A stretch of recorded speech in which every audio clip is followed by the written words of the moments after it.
오늘 함께 나누실 하나님의 말씀은 마가복음 4장 30절부터 32절까지입니다.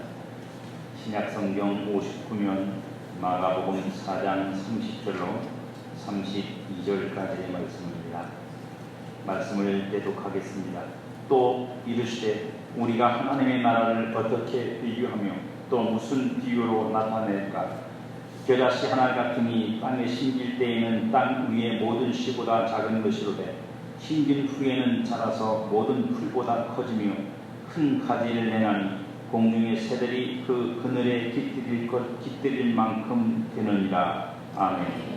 하나님의 나라에 대한 비유의 말씀이 계속 이어지고 있고, 오늘은 여러분들이 잘 알고 있는, 아마 여러분만이 아니고 안 믿는 분들도 많이 알고 있는 겨자씨에 대한 이야기가 오늘 본문에 있습니다. 하나님의 나라를 무슨 비유로 나타낼까라고 하는 주님의 말씀에서 주님은 하나님 나라의 비밀을 우리에게 드러내고 나타내고 설명하고자 하신다는 것을 우리가 잘 알고 있습니다. 그럼에도 불구하고 이 비유들, 주님의 가르침들이 어떤 이들에게는 오히려 드러나고 나타내진 것이 아니라 가려지고 숨겨진 것이 된다는 주님의 말씀이 오늘도 이 말씀을 우리가 어떻게 들어야 할 것인지 긴장하게 만드는 것은 사실입니다. 본문의 하나님 나라 비유는 단지 비유의 의미만 아닌 한 가지 내용이 더 첨부되어 있습니다. 그냥 어떻게 무슨 말로 비유할까라고 하는 것 앞에 하나님께서, 예수님께서 한 가지를 더 첨부하시는데, 그것은 주님이 친히 이 비유의 의미와 목적을 설명하시는 문장입니다. 그 문장은 이렇게 쓰여져 있습니다. 본문에 보면 하나님의 나라를 어떻게 비교하며, 하나님의 나라를 어떻게 비교하며 또 비유로 설명할까라고 하는 것이 오늘 말씀의 주님의 말씀하시는 의미라는 뜻입니다.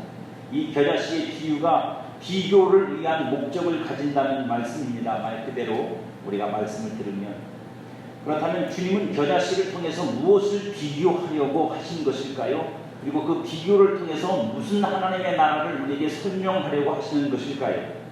이 질문에 답을 찾기 전에 우리는 먼저 이 본문을 잘못 이해하는 측면의 위험을 함께 나누려고 합니다. 이것이 가장 우리가 이 겨자씨의 비유에 대한 보편적인 이해고 교회 안에서 가장 많이 설교되는 내용들 중에 하나라고 생각이 됩니다. 그것은 오늘 본문에 대한 충분한 이 본문적 이해보다는 교회가 가지고 있는 현실적 상황과 잘 이게 어울리는 것처럼 보여지지만 사실은 우리가 주의 깊게 들어야 될 말씀이기도 합니다. 본문에서 많은 사람들이 마음을 빼앗고 있는 것, 오늘 본문 이 겨자씨의 비유에서 많은 사람들의 마음을 빼앗고 있는 것은 하나님의 나라가 어떤 것이냐에 있지 않을 때가 많습니다. 하나님의 나라가 어떤 것이냐라고 하는 것을 예수님이 어떻게 말씀하고 계시느냐가 아니라, 오늘 본문에서 우리가 많은 우리 성도들이, 특별히 교회들이 더 많이 관심을 가지는 건 자라서라는 말과 커지며라는 단어라고 하는 사실을 저 자신도 부인할 수는 없습니다. 하나님의 나라의 특징 혹은 하나님의 나라의 특성, 하나님의 나라의 성향들을 말하면서 우리는 하나님의 나라가 어떤 것이냐라고 하는 것보다는 그 하나님의 나라가 가진 특징은 일단 자라고 커야 된다. 그래서 자라고 크는 것에 우리의 초점을 맞추려고 하는 것입니다. 그래서 만든 원리가 하나님의 나라는 자라고 커진다는 의미의 성장 원리입니다.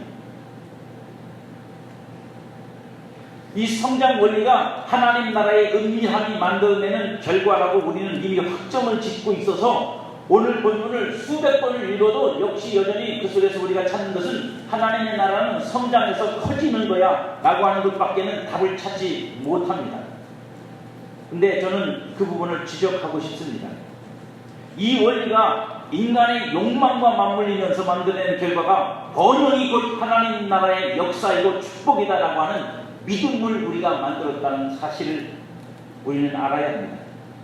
오늘 본문에는 번영이나 혹은 어떤 확장이라는 개념보다는 하나님 나라가 어떤 나라인지, 그 나라가 이 세상에 펼쳐질 때 어떻게 펼쳐지는지를 설명하시는 것을 우리가 찾지 못하고, 우리는 이것을 단순히 커지고 힘있고 강해진 교회를 만들고 싶어하는 우리의 욕망과 맞물려서 번영신학 하나님의 나라는 심길 때는 작지만 조금만 지나면 커지는 거야 라고 하는 것으로 확정 지어버렸다. 오늘날 우리 교회들이 짐승의 질서인 약육강식의 원칙을 따라 서로 강해지려고 하고 커지려고 하고, 그래서 서로를 잡아먹어야 하고 비방하고 싸우면서까지 내 교회를 크게 만들어서 우리 교회가 하나님 나라가 역사하는 교회라는 인정을 세상으로부터 받고 싶어하는 것도 이런 잘못된 믿음 때문입니다. 이 겨자씨의 비유를 잘못 오해해서 그런 겁니다. 그러나 겨자씨의 비유는 이 원리를 가르치려는 것이 아닌 것을 우리는 분명히 알아야 하고, 저는 오늘 여러분들에게 그것을 증거로 제시하려고 합니다. 제 말에 의구심을 가는 분들이 계실 거라고 분명히 생각이 돼요. 저 자신도 의구심을 가졌던 사람입니다. 한 가지 질문을 여러분에게 던져보겠습니다. 하나님 나라는 성장한다. 맞습니까? 틀립니까? 하나님 나라가 성장합니까?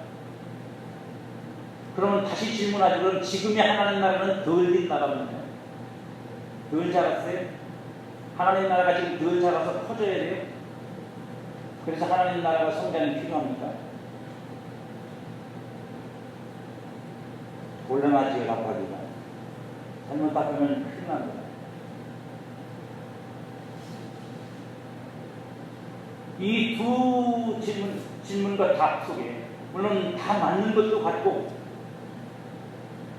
그러나 분명한 하나님의 진짜 하나님의 나라는 성장이 필요 없어요. 하나님의 나라에 무슨 성장이 필요합니까?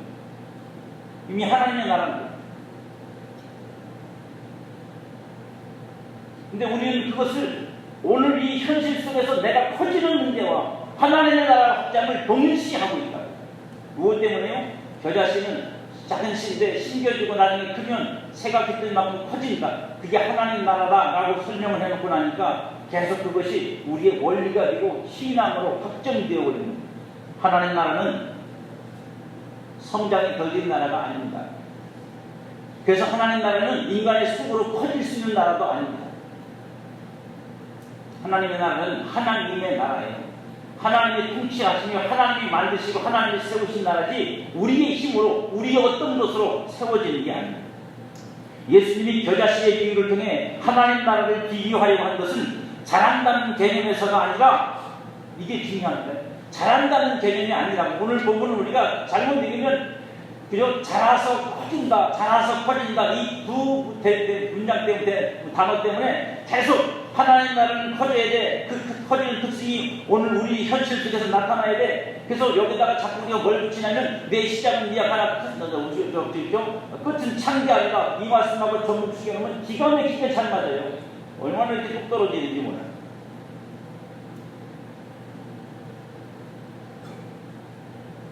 근데 주님이 오늘 이 비유를 통해서 특히 아까 제가 강조했죠. 이 비유는 비유만 있는 게 아니라 뭐가 있다고요? 비교가 있다고요. 무언가를 비교해서 비유를 통해서 그걸 설명하려고 말씀하시는 것이라고. 그럼 주님이 비교하려는 것이 뭐냐 하는 것이 가장 중요한 것인데, 그죠? 여기서 주님이 비교하려는 것은 잘한다는 개념, 잘하기 전과 잘한 후를 비교하는 게 아니라 존재론적 차이를 설명하려는 거예요. 하나님의 나라가 이 세상에 존재할 때와 하나님의 나라의 그 본질적인 차원에서 존재할 때가 어떻게 다르냐를 비교하고 계시다고요. 잘한다는 개념이 아니라. 제가 그걸 지금부터 설명을 드리겠습니다. 그래서 주님은 겨자씨의 상태를 심길 때와 심긴 후로 나누어 설명을 하세요. 심길 때와 심긴 후의 차이가 무엇이냐 하는 것인데, 이 차이는 씨가 가지는 현실적 형태와 씨 속에 감추어진 본래의 형태가 어떻게 다른지를 설명하려는 것이지, 그 씨가 어떻게 자라가지고 어떤 모양을 갖느냐가 아니라 그 씨 안에는 본래의 형태가 들어있다. 근데 너희가 그걸 못 보는 거야. 근데 너희들에게 보이는 건 씨로만 보일 뿐이야 라고 하는 것을 설명하려는 것이라고. 왜요? 우리가 지금 우리의 눈으로는 하나님 나라를 볼 수 없습니다. 그러나 하나님 나라가 보이십니다. 저와 여러분의 눈으로는 하나님의 나라를 볼 수가 없어요. 하나님의 나라의 본체이신 하나님을 알 수 없어요. 우리에게 보여지고 나타나고 드러나는 것밖에는 알 수 있는 게 없단 말이에요. 다시 말하면 세상에 드러나는 하나님 나라의 존재 양식은 처음부터 끝까지 겨자씨가 자라서 큰 나무가 되는 게 아니라 세상에서의 하나님의 나라는 겨자씨예요. 처음부터 끝까지 겨자씨예요. 세상에서 하나님은 이 세상에서 하나님은 하나님 나라의 본질과 본체가 무엇인지를 100% 드러내실 수도 없고 드러내시지도 않아요.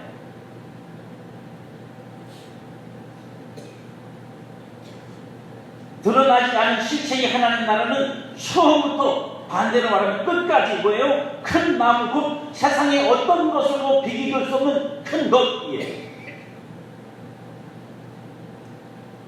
우리가 자라서 그죠? 교회가 부흥해서 하나님의 나라가 커지는 게 아니고 하나님의 나라는 처음부터 큰 나라, 세상의 그 어떤 것으로도 따라갈 수 없는, 그 세상의 그 어떤 것으로도 쫓아갈 수 없고 비교될 수 없는 큰 나라고, 세상에 임하여 세상에 우리들에게 나타나 비추어지는 하나님의 나라는 처음부터 끝까지 겨자씨와 같은 작은 것이며 소소한 것이며 보잘것없는 것처럼 보여진다는 거예요. 그래서 주님은 우리에게 이런 가르침들을 주셨어요. 여러분들 이 가르침들을 어떻게 이해하고 계신지 모르겠는데 잘 들어봐 주시기 바랍니다. 마태복음 18장 1절부터 4절에 보면, 그때 제자들이 예수께 나와 이르되 천국에서 누가 큽니까? 라고 묻습니다. 그때 예수께서 한 어린아이를 불러 그들 가운데 세우시고 이르시되 진실로 너희에게 이르노니 너희가 돌이켜 어린아이들과 같이 되지 않으면 결단코 천국에 들어가지도 못한다. 천국에서 큰 자치고 들어가지도 못해. 그러므로 누구든지 이 어린아이와 같이 자기를 낮추는 사람이 천국에서 큰 자니라. 여러분 이 말뜻을 이해하십니까? 제가 언젠가 어린이 주일날 이 질문을 드렸네요. 여러분들 어린아이처럼 되실 수 있습니다. 천진난만하게. 아마 그런 얘기는 있죠. 사람이 처음에 태어날 때 어린아이 있다가 자라서 늙어서 이제 점점 연세가 많이 드시면 다시 어린애가 된다 그래요. 그러면 이제 연세가 많이 되시는 분만 천국 가는 거예요. 일찍 돌아가시면 천국 못 가요. 똑같은 말씀이 있어서 다 설명드리고 난 다음에 읽어드린 다음에 설명합니다.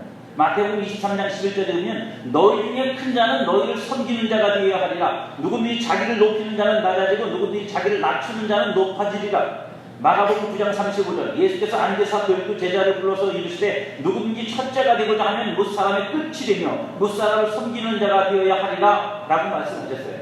여러분 다 비슷한 말씀인데 이 말뜻을 여러분들이 정말로 이해하십니까? 여러분도 혹시 이렇게 살고 이렇게 이해하는 것이지 않아요? 내가 낮아진 삶을 살면, 내가 뒤에 서는 삶을 살면, 내가 어린아이처럼 살면, 순진하게 살면 천국 가서 커지지 않겠나? 그럼 내가 꼴찌 서 있으면 앞서 있지 않나? 내가 밥 타 먹을 때 다 양보하고 그냥 꼴찌 서 있으면 그러면 한 천국에서는 내가 맨 앞에 서서 밥 타 먹지 않을까? 이런 논리, 이런 원리로 이 말씀을 이해하고 계시지 않으세요? 아닙니다. 그런 것이. 우리가 그렇게 이해하니까 자꾸만 뭐 하냐면 척하는 거예요. 낮은 척하고 가난한 척하고 어린아이 척하고 겸손한 척하고 뒤에 선 척하고 양보하는 척하면서 속으로는 에이 내가 조금만 일찍 와서만 앞서가는 건데 그러고 있는 거예요. 왜요? 이 말씀이 그런 것을 우리에게 요구하시는 게 아니기 때문입니다. 우리는 이런 말씀들을 성도가 가져야 할 영적 미덕이나 천국에서의 신분을 확정하기 위한 것이나 상을 받기 위한 것이라고 생각을 합니다. 그래서 그렇게 섬기는 자가 되면, 낮추는 자가 되면, 끝에 서는 자가 되면 언젠가는 섬김을 받는 자가 되고 높은 자가 되고 첫째가 될 것이라고 믿고 열심히 참고 견디면서 믿음으로 그렇게 뒤에 서고 그 다음에 양보하고 그리고 꼴찌 되려고 그러고 어린아이 되려고 하는데 참 속상한 건 뭐냐면 불쑥불쑥 내 안에서 안 그런 게 더 많이 튀어나온다는 거예요. 그걸 감추려니까 주머니가 빵꾸나는 거예요. 그죠? 안 그런 내가 마치 주머니에 들어있는 모처럼 삐져나오잖아요. 그게 들통나니까 죄송합니다. 얼굴 팔리지 않아요. 여태까지 안 그런 것처럼 보였는데 이제 와서 그게 드러나니까 창피하잖아요. 그래서 그 한참 괴로워하다가 또 잊어지면 괜찮아지잖아요.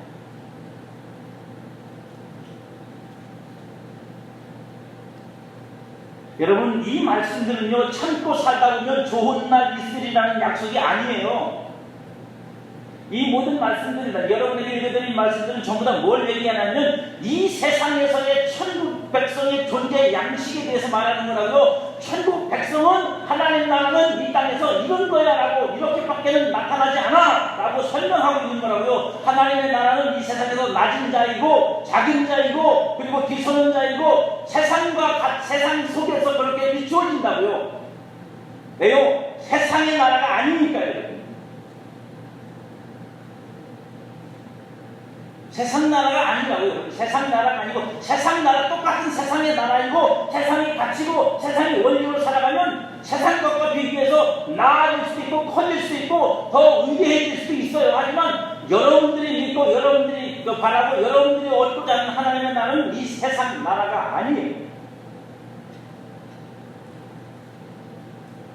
그것이 세상에 떨어졌을 때는 세상의 가치를 보면 보잘것없는 것이고 작은 것이고 뒤처지는 것이고 미미한 것이고 힘없는 것이란 말이에요.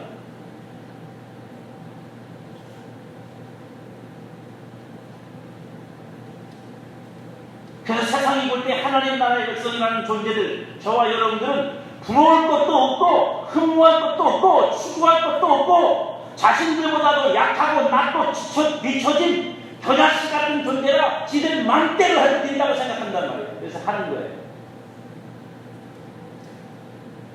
그리고 여러분들은 당하는 거고. 왜요? 그게 하나님 나라예요. 그게 하나님 나라라고. 억울하죠. 그런데 실제 천국에서는 뭐예요? 실제 천국에서는 뭐라고요? 오고도 다 큰 자예요. 겨자씨가 아니라고요. 천국은 뭐예요? 겨자씨의 본질이랄까요? 본체라니까요. 천국은 뭐라고요? 세상에서만 겨자씨지 천국에서도 겨자씨 아니에요. 천국에서는요, 여러분들은 가장 높은 자들이고 가장 큰 자들이에요. 그래서 뭐라고 불러요? 왕 같은 제사장이고 만국을 다스릴 자들이고. 아멘. 할 수 없지.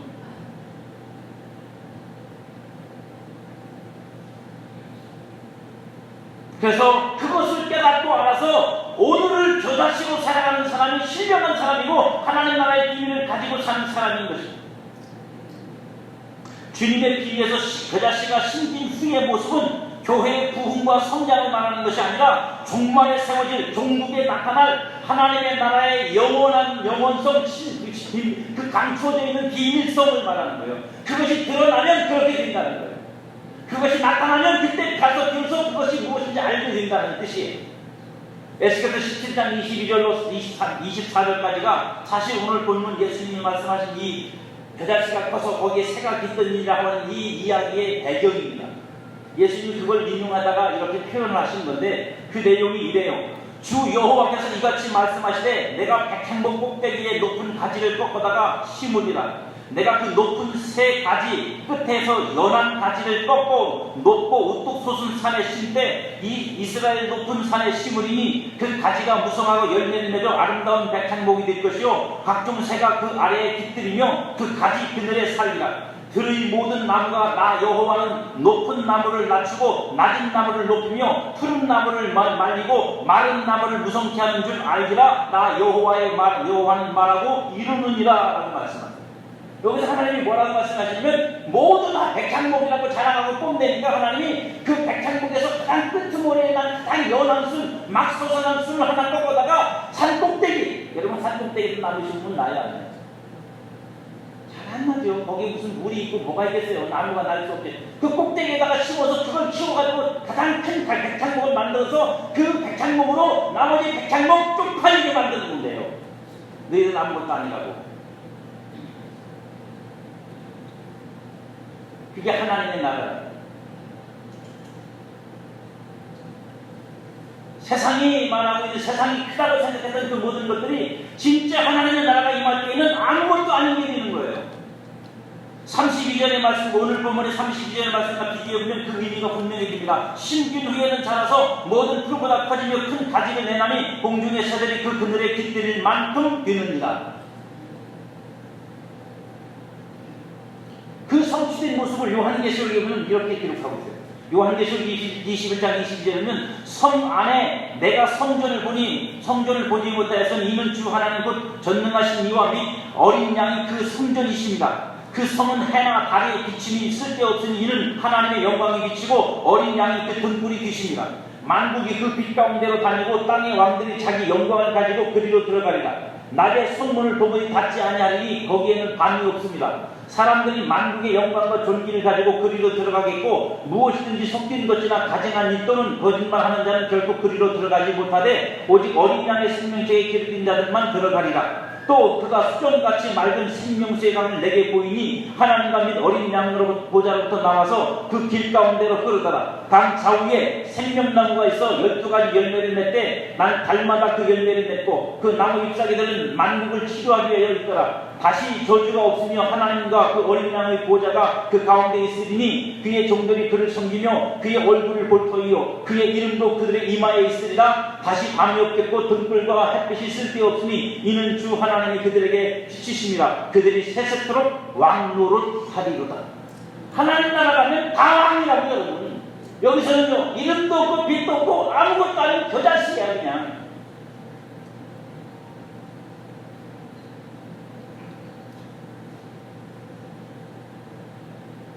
이 세상에서 하나님의 나라는 하나님의 백성을 해서 난무하고 비참하고 미천하고 그할 것 없어요. 그럼 누가 우리에게 가장 잘 보여주셨냐? 예수님이에요. 예수님에 대해서 말씀하시는 이사야 53장으로 갑니다. 이사야 53장 1절로 4절에 보면 예수님에 대해서 이렇게 예언하고 있어요. 우리가 전한 것을 누가 믿었느냐? 여호와의 팔이 누구에게 나타났느냐? 그는 주 앞에서 자라나기를 연한 순 같고 뭐 같다고요? 연한 순 같다고요.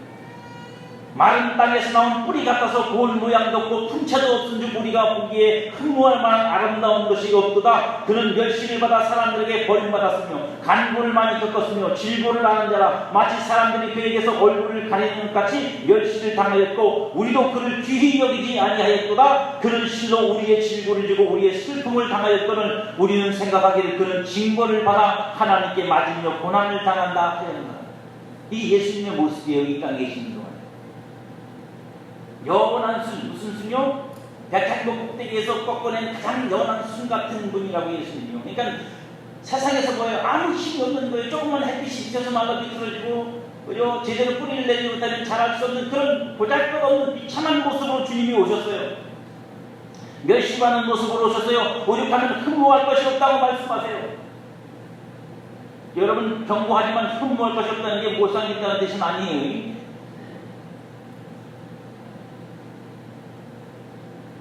예수님은 미천하고 보잘것없고 하찮아 보이는 겨자씨로 이 세상에 오셨어요. 씨로 오셨다고 예수님.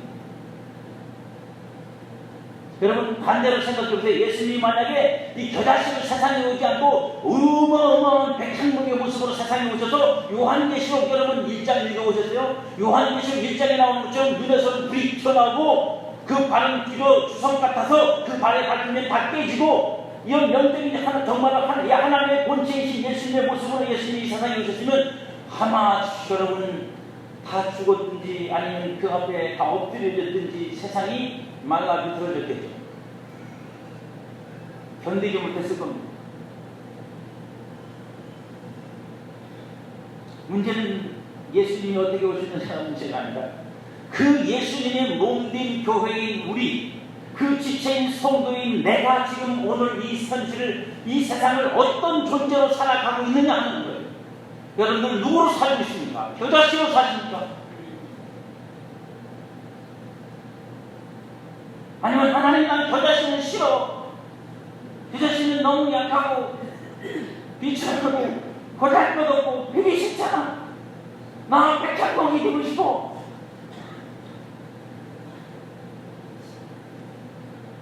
그래서 서울로 상경하신 거 아니에요? 그의 몸을 누리는 세상에서 제일 큰 백향목이 되고 싶은 욕망을 부끄럼도 없이 당당히 하나님 나라의 확장이라는 연구를 앞세워서 하나님께 기도를 하고 있어요.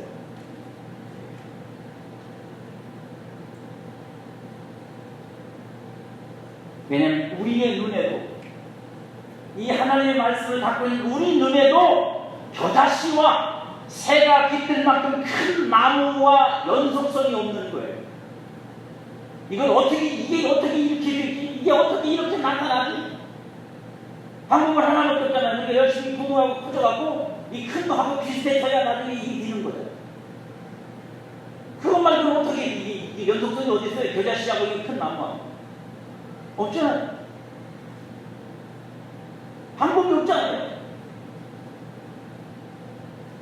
우리의 생각입니다. 우리의 방법입니다. 그게 세상적 가치와 세상적 원리를 쫓는 거예요. 세상에는 작은 자가 커지려면 어떻게 돼요? 발버둥을 쳐야 돼요. 몸부림쳐야 돼요. 짓밟고 짓이기고 죽이고 그죠? 없애고 그래서 걸리는 건 다 없죠. 치워버리고 거슬리는 건 다 짓밟아버리고 죽여버리고 이겨서 어떻게 해야 돼요? 여기까지 내가 커져야 내가 커지는 거예요, 여러분. 현실이 그렇잖아요. 그래서 약육강식 아니에요. 힘 있는 놈이 다 잡아먹는 거예요. 교회가 다른 질 아십니까? 교회도 똑같아요. 거기서 조금도 다닐 필요가 없어요. 왜요? 커져야 힘이 있어야 강하다고 생각하기 때문에 그 강하고 크고 힘이 있는 것이 곧 하나님 나라의 그저 확장이라고 생각하기 때문입니다. 그 연속성, 즉 씨에서 나무가 되는 이 연속성을 그 커짐으로 계속 커지는 것으로서만 이해할 수 없는 거예요. 그 비밀을 모르는 거예요. 예수님이 부자가 천국 들어가기가 낙타가 바늘구멍 들어가는 것보다 어렵다고 말했더니 예수님의 제자들 답이 뭔 줄 아세요? 혹시 아시는 분 계세요? 아직 넘기지 마세요. 넘기면 답 나오잖아요. 그 시대에 예수님이 제자들 보고 그 부자 청년 왔다 간 다음에 야 부자가 천국 가는 게 낙타가 바늘구멍 들어가는 것보다 어려워 그랬더니 예수님의 제자들이 대답이 뭔 줄 아세요? 아시는 분 아이스크림 사드릴 텐데 마태복음 10장 25절에 보면 이렇게 써있어요. 제자들이 듣고 몹시 놀라 이르되 몹시 놀라서 이르되 뭐라고요? 그렇다면 누가 구원을 얻을 수 있습니까? 이게 현실이에요. 이게 현실이라고요. 이게 세상이라고요. 여러분. 부자가 천국 못 가면 누가 가요? 이 세상에서 큰 놈이 천국에서도 천국에 못 가면 누가 가냐면 우리처럼 비천하고 모자라고 부족하고 못난 인간들은 어떻게 가요? 이상한 데도 못 가는데 세상의 가치예요. 세상의 개념이라고 여러분. 그 세상 거라고요. 천국 게 아니에요.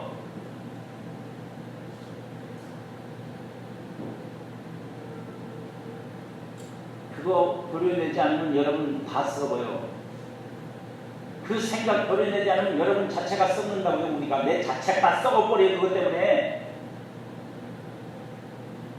그랬더니 예수님 대답이 뭐냐면 사람으로서는 할 수 없되 하나님으로서는 할 수 있느니라. 이게 천국의 비밀이다.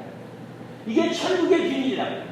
세상의 가치는 커져야 돼요. 세져야 돼요. 힘이 있어져야 돼요. 세상은 그래야 인정받거든요.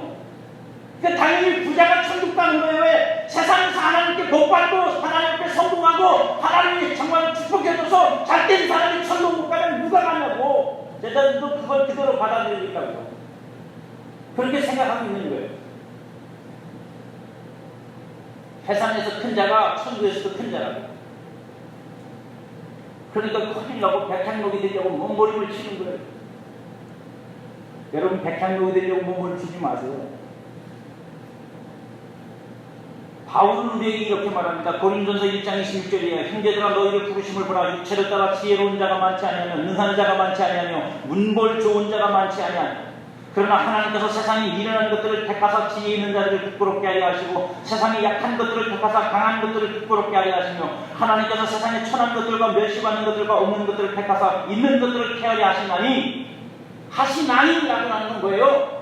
그 패하심이 드러나고 그 본체가 드러날 때 그들이 정말로 아무것도 아니면 이 세상에 속한 것들이 불에 태워도 사라지고 없어질 쭉정이 뿐이라는 걸 주님이 그때 드러내실 거라고요.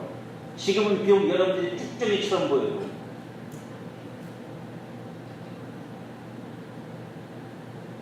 그러니 여러분 지금 내가 사는 처지가 세상적으로 보면 남루하고 비천하고 보잘것없는 모습이어도 그 겨자씨 같은 삶을 부끄러워하지 마세요.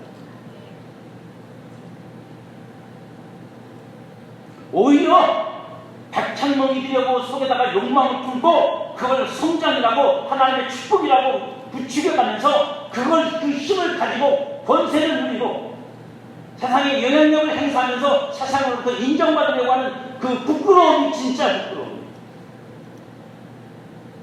하나님의 나라를 살려고 하지 않고 하나님의 나라가 되려고 하지 않고 하나님의 나라의 법칙을 따라가지 않고 세상의 욕망, 세상의 법칙을 따라 껍질만 하나님의 나라라고 하는 틀을 뒤집어 쓴 정말로 늑대의 탈을, 양의 탈을 쓴 늑대라고.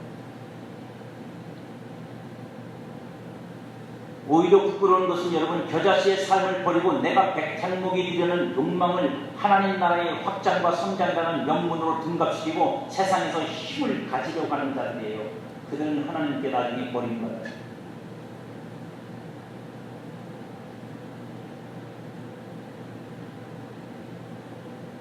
그렇다고 해서 교회 부흥이 없다는 얘기가 아니에요.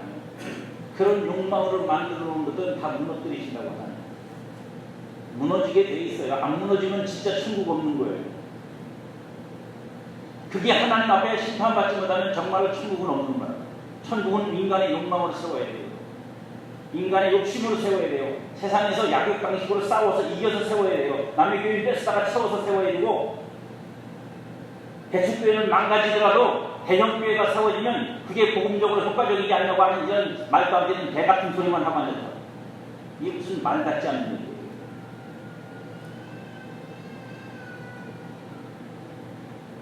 그게 천국입니까? 그게 하나님의 나라예요? 아니요. 그건 하나님의 나라 아니에요. 그건 인간의 욕망이에요. 세상에서 큰 힘을 갖고 싶어 해서 마치 문어발처럼 늘어뜨려 놓고 그걸 키우려는 것 뿐이에요. 분명한 것은 그건 언젠가 하나님께서 심판하실 때고 하루하루를 겨자씨로 그리고 그렇게 겨자씨로 사신 주님의 모습을 여러분들이 닮아가십니다. 그 속에 하나님 나라의 영광이 있어요. 그 속에 하나님 나라의 영광이 있어요. 그래서 예수님이 하신 말씀, 예수님이 하나님이 하신 말씀을 여러분이 기억하세요. 이것이 하나님의 성전이다, 이것이 하나님의 성전이라는 말을 너희들 잊지 말라는 이 말씀을 기억하세요. 그거 껍데기라고 무너지고 깨지고 부서질 거라고. 진짜 하나님의 성전은 그게 아니잖아요. 그죠? 예수님이 하나님의 성전이잖아요. 그렇듯이 지금 우리의 눈에 이 현실 속에서 세상 속에서 보여지는 힘이 있음이 천국 아닙니다. 오히려 겨자씨로 살아가는 삶에서 그 삶을 살면서도 그 안에서 하나님의 모든 충만하신 충만으로 채워져 가고 있는 삶이 천국이에요. 여러분 그 삶을 사십시오. 그 나라가 나타나기를 기다리며 오늘도 나는 겨자씨로 사는 것, 그게 바로 저와 여러분이 살아야 될 삶이고 성도의 삶입니다.